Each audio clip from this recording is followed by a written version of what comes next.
धर्मेंद्र जी, अगर अगर अगर अगर मंगेश की जगह विपिन मारा जाता है एनकाउंटर में, तो समाजवादी पार्टी सवाल उठाती है नहीं? मेरी बात आपने सुनी नहीं। इसका मतलब जी। मैंने ये कहा कि अगर न्यायालय विपिन सिंह को फांसी की सजा दे देती तो कोई सवाल देश का आदमी नहीं उठा सकता था। अगर मंगेश यादव को न्यायपालिका फांसी की सजा देती तो कोई सवाल नहीं उठता। मैंने दोनों बातें जोड़ी थी, आपने शायद ध्यान से पहले सुनी आपने नहीं। शुरू में ये कहा ना कि विपिन छोड़ दिया, मंगेश हो गया। अगर विपिन को नहीं छोड़ा जाता तब शायद सवाल नहीं उठता। फिर मैं कह रहा हूं, जी पुलिसिंग पे सवाल उठा रहे हैं हम। जी जी। अगर पुलिसिंग का तरीका ये है कि किसी को उठाओ और ठोक दो ले जा करके, तो ये अपने आप में सवाल के घेरे में है और हमेशा रहेगा। उसमें चाहे विपिन हो जाए, चाहे मंगेश यादव आ जाए, चाहे कोई XYZ कोई और आ जाए, ये पुलिसिंग का तरीका बिल्कुल नहीं है। इसे पुलिस की नाकामी कह सकते हो, पीठ नहीं थपथपा सकते आप। हाँ, ये ठीक। दूसरी बात, कानून व्यवस्था की जो बात कह रहे हैं, अभी अभी आज की ही घटना है। विंध्याचल में एक दर्शनार्थी महिला के पति के सामने उसके साथ रेप हुआ। उत्तर प्रदेश की पुलिस कहां चली गई थी? जो जो वहां पे SP साहब चप्पल पहने घूम रहे थे, वो कहां सो रहे थे? तो जब जब कोई घटना होती है तो भारतीय जनता पार्टी के पास कोई जवाब नहीं होता है। उसके जवाब में कुछ और बोलना होता है। काशी में बेटी के साथ बलात्कार हुआ, भारतीय जनता पार्टी के 3 नेताओं ने किया। उनका इनकाउंटर क्यों नहीं है? मुझे बता दीजिए आप। क्या उनका इनकाउंटर जरूरी नहीं था? अगर इनका पॉलिसिंग यही है कि इनकाउंटर कर देना है, उनका इनकाउंटर क्यों नहीं हुआ? जो भारतीय जनता पार्टी से जुड़ा हुआ है, जो एक जाति विशेष का है, उसका इनकाउंटर नहीं होता है, किसी दूसरे का इनकाउंटर हो जाता है। तो मेरा सवाल ये है कि अगर आप इसको कानून का पैमाना मानते हैं तो ये कहीं ना कहीं आप गलतफहमी में जी रहे हैं। शायद इसी वजह से उत्तर प्रदेश को बेखौफ बदमाशों के आगोश में भेज दिया गया है। आज की ही बात है, वाराणसी में भी इसी तरह की घटना हुई है। वाराणसी में एक घटना हुई है। लखीमपुर खीरी में 16 साल के बच्चे को पुलिस कस्टडी में ले गए और इतना मारे कि उसकी मौत हो गई। ये बता दीजिए मुझे कौन सी पुलिसिंग है? ऐसे हर दिन आप 10 घटनाएं देख सकते हैं 75 जिलों में कि उत्तर प्रदेश की पुलिस की ये बर्बरता सामने आ रही है। और ये बात जो हम लोग कह रहे हैं, हम लोग नहीं कह रहे हैं। उत्तर प्रदेश की जनता से आप जाके पूछिए। आप जौनपुर जिले में चले जाना, लखीमपुर खीरी में चले जाना, आप बनारस में चले जाना, अंबेडकर नगर में चले जाना, जिस जिले में आप जाओगे आपको पता चल जाएगा कि इनकी बर्बरता किस कदर बढ़ गई है। इसीलिए 2024 के लोकसभा चुनाव में देश की और प्रदेश की जनता ने इनको आईना दिखाने काम किया। लेकिन इनके ऊपर कोई सनक सवार है, मुझे लगता है वो तब तक नहीं उतरेगी जब तक ये सत्ता से बाहर नहीं जाएंगे। ठीक है, आप कह रहे थे बीजेपी को बहुत सारे जवाब देने पड़ेंगे। बीजेपी के नेता आलोक बस्सी भी हमारे साथ जुड़ गए। आलोक जी, बहुत सारे सवाल हैं आपके हिस्से में। तमाम जो आप बात सुन रहे होंगे, धर्मेंद्र जी ने तमाम सवाल उठा दिए, जौनपुर से लेके और अयोध्या और बाकी तमाम जगह तक। और एक सवाल जो सुल्तानपुर से चला है और अभी तक लगातार चल रहा है, मंगेश यादव की हत्या। वो कह रहे हैं जाति देखकर शायद चीजें हो रही हैं या पुलिसिंग पर सवाल है। सुनील शुक्ला जी हमारे साथ वरिष्ठ पत्रकार होने का, कोई भी चीज वो आलोचना से परे नहीं है। तो आपका मतलब है आप सरकार भी आलोचना से परे नहीं हो सकती? अगर हम लोग भी सवाल उठाएं तो उसको भी कम से कम सुनना चाहिए। ये क्या मामला है? अखिलेश यादव जी ने कह दिया कि जो STF जो है, वो स्पेशल टास्क फोर्स जो है, वो फिलहाल स्पेशल ठाकुर फोर्स हो गई है। उनका तंज योगी जी की तरफ था। अब अगर STF पर भी सवाल उठेंगे तो आप जवाब दीजिए जरा। देखिए साजिद अली जी, इसकी जैसी भावना होती है वैसे ही उसके दिल के अंदर बात होती है, वैसे ही भावना व्यक्त होती है। ये जातिगत पार्टियां जो हैं, अखिलेश यादव जी की भी पार्टी एक जातिगत पार्टी है। पहले MY समीकरण पे थी, अब PDA समीकरण पे है। शुद्ध जाति का लेपा पोता पर ये पार्टी खड़ी है। तो इनकी नजर में तो हर चीज उसी दृष्टिकोण से देखा जाएगा। अब मंगेश यादव के ऊपर ये उंगली उठाए, उसके पहले कन्नौज में जिन्होंने रेप किया, उसके पहले जिन्होंने अयोध्या में रेप किया, तो उन्होंने कहा कि पहले इसका DNA टेस्ट करवा दो।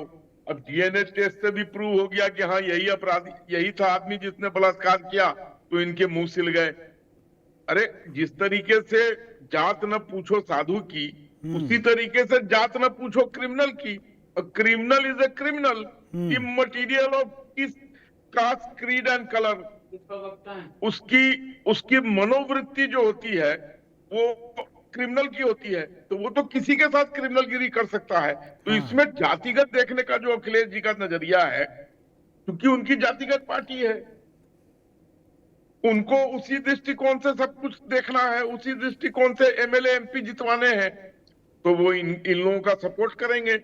और प्रदेश भूला नहीं है, आज भी आतंक का राज, अतीक अहमद, मुख्तार अंसारी, आजम खान, इस तरीके के लोगों को जिस तरीके का बढ़ावा और सिर चढ़ा के उनकी स्तुति बोलने का काम करवाया उत्तर प्रदेश में, आज आज भी उत्तर प्रदेश नहीं भूला है।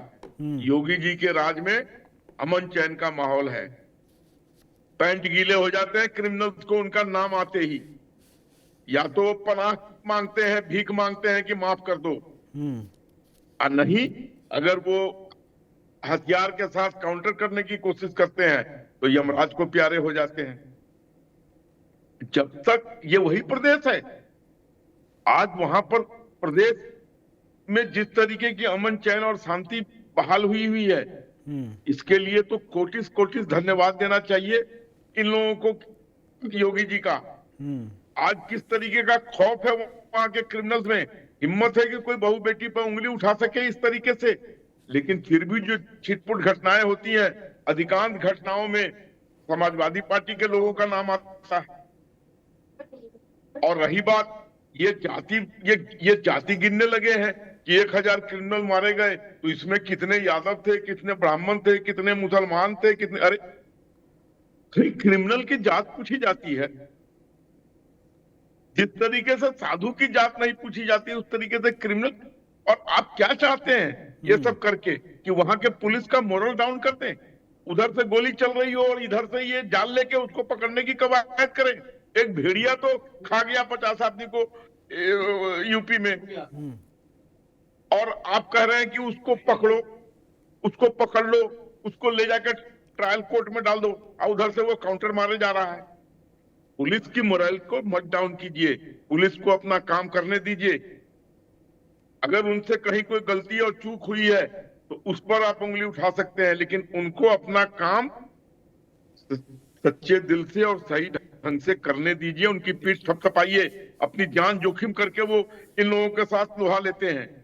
और आप लोग, पुलिस ने पकड़ लिया, पुलिस ने गलत मार दिया, क्या क्या क्या माहौल पैदा करना चाह रहे हैं आप? अगर पुलिस अपना काम नहीं करेगी, अगर वो किसी क्रिमिनल के काउंटर पर काउंटर फायर नहीं करेगी तो क्या करेगी?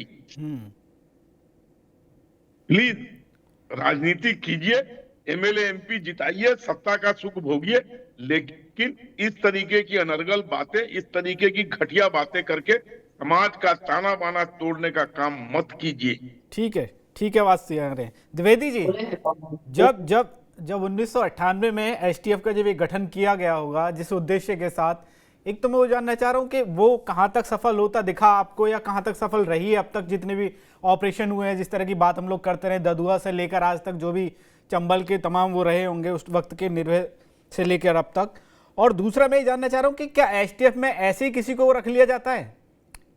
एक प्रक्रिया होती होगी ना सर, कितना काबिल अफसर है, किस तरह की उसमें क्वालिटी है, क्या उसकी कार्यशैली है, क्या गुणवत्ता है, वो एसटीएफ में सक्षम है कि नहीं है। जिस तरह के सवाल अब एसटीएफ पर, मैं बस एक जानना चाह रहा हूं कि क्या एसटीएफ इतनी छोटी चीज है या कितनी आसानी से कोई भी उसमें ऐसे भर्ती कर लिया जा सकता है? जिस तरह के सवाल एसटीएफ पे लगा एकदम से उठा दिए।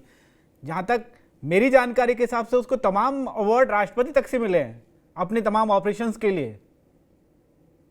देखिए, जो स्पेशल टास्क फोर्स का गठन हुआ था उसका उद्देश्य ये था कि जो विशेष महत्व के क्राइम हैं उनमें ये हम उसको ड्यूटी पर लगाएंगे। और प्रारंभ में वो हो सकते थे एंटी टेररिस्ट क्राइम्स हो सकते थे, या बहुत बड़े गैंग्स थे जो डकैतों गैंग चंबल में थे, ऐसे गैंग्स हो सकते थे। लेकिन धीरे धीरे उसका उपयोग और जगह भी होने लगा। और बाद में अगर आप देखें तो कई ऐसे अपराधी हैं जिनके लिए पकड़ मारने का एसटीएफ ने काम किया है। तो जहाँ तक एसटीएफ का रिकॉर्ड रहा है वो तो बहुत ही अच्छा है, इस सेंस में कि जिस उद्देश्य से ये बनाई गई थी उस उद्देश्य को अचीव करने में वो सफल रही है जी। परंतु उस पर जो आरोप लगने की बात है, मैं कहूँगा कि इस विषय में अपना मस्तिष्क खुला रखना चाहिए। अगर आरोप लगते हैं तो उसमें कोई जांच होनी चाहिए और उसके अनुसार जैसा कहा जा रहा है कि कानून के अनुसार कार्रवाई की जानी चाहिए। परंतु अनर्गल आरोप या बिना किसी सबूत के आरोप भी नहीं लगाए जाने चाहिए, अन्यथा निश्चित रूप से एसटीएफ का मनोबल गिरेगा। तो ये स्थिति तो सच है कि हमारा कानून का राज्य है और कानून के हिसाब से ही हमें काम करना चाहिए। परंतु हम ये नहीं कह सकते कि अभी तक जो जो प्रकरण हुए हैं या जो हाल में जो प्रकरण हुए हैं उनमें कोई जातीय पक्षपात हुआ है। यह बात अलग है कि अगर जो अपराधी मारे गए वो किसी विशेष कारण से उसी के रहे होंगे। क्योंकि मुझे याद है कि विकास दुबे ने जब 8 सिपाहियों को मार दिया था, हमारे पुलिस वालों को मार दिया था, तो उसके बदले में बहुत 8 ब्राह्मण ही मारे गए थे, कोई दूसरे जाति वाले नहीं मारे गए। तो दूसरी जातियों के लोग भी जहाँ पर अपराधों में रहे हैं वो मारे गए हैं। और अपराध का जहाँ तक सवाल है, ये हम 2 तरह के अपराध हैं। एक तो जो एंटीबायोटिक से ठीक हो जाता है, बुखार है, और एक है कैंसर, जब हमें काट के निकाल के फेंकना पड़ता है उस हिस्से को। जी तो बिल्कुल, कीमोथेरेपी होती है। प्रैक्टिकल बात ये भी है कि कभी कभी हमें उस कैंसर वाला इलाज भी करना पड़ता है, और वो कैंसर वाला इलाज स्ट्रिक्टली कानून फॉलो करके नहीं हो सकता, ये मैं दावे के साथ कह सकता हूँ। जो कानून की स्थिति है वो स्ट्रिक्टली फॉलो करके नहीं हो सकता। तो हमें कभी कभी कैंसर का इलाज भी अगर किया जाए तो कोई हानि नहीं है, अगर वो टोटली अच्छे उद्देश्य से किया जाता है तो।